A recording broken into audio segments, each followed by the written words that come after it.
What's going on, everyone? Welcome back to my channel. Hope you all are doing well. And if you're new, I am a Jamaican living in Australia. Alright, so today's topic is a very interesting one, or you could say more shocking, because before we even get there, have you ever heard the terms a lot of people would say animals and plants can unalive you in Australia?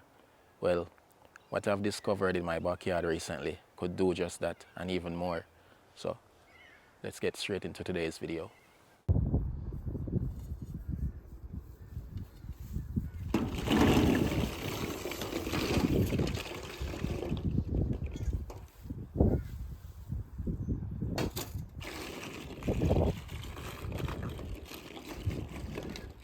This right here is all rosella, otherwise known as sorrel, and I washed them because there was a lot of bugs and insects and stuff, so I had to wash them more than one time to clean them up, and now I put them here to dry in the sun.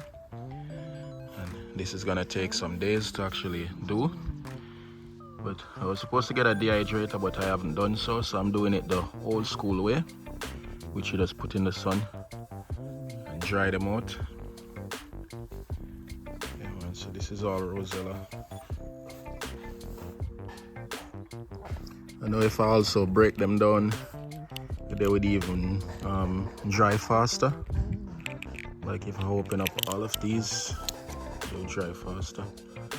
But yeah, that is it right here.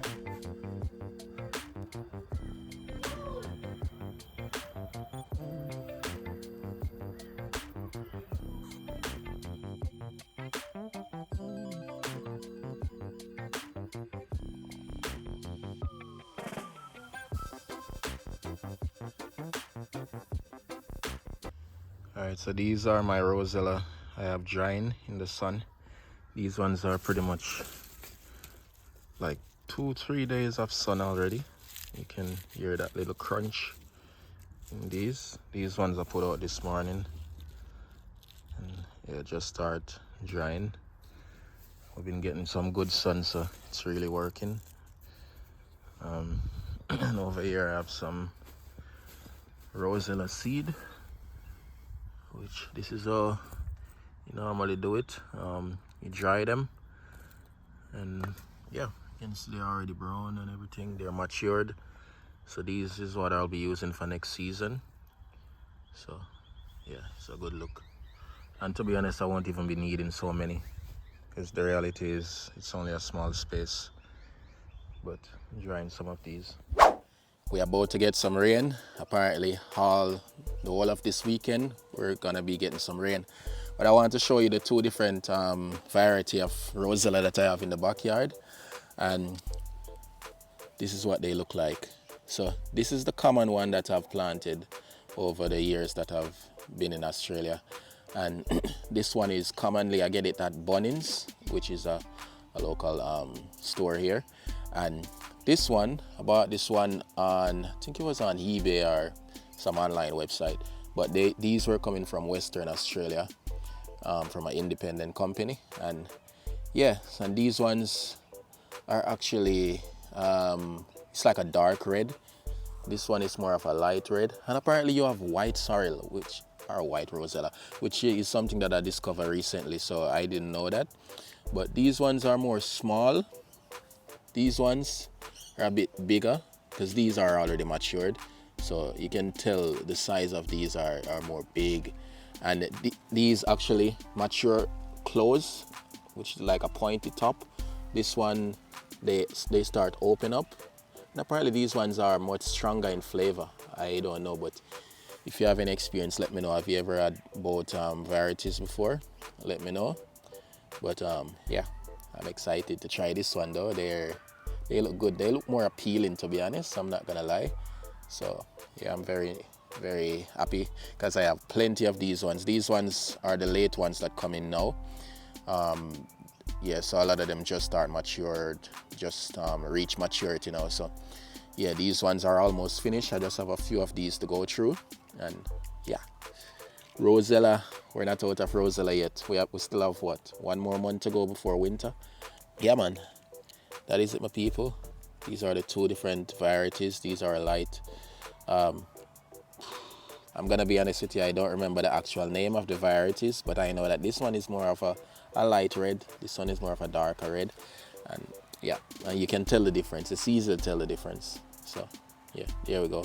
Rain is coming anyway, so I'm gonna get out of here. All right. And the rain has started. Woo!